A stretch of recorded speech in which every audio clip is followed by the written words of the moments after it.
يا أيها الناس اعبدوا ربكم الذي خلقكم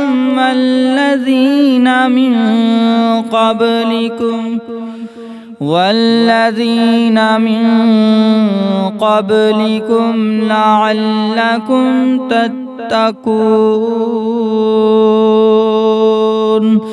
الذي جعل لكم الأرض فراشا والسماء بناء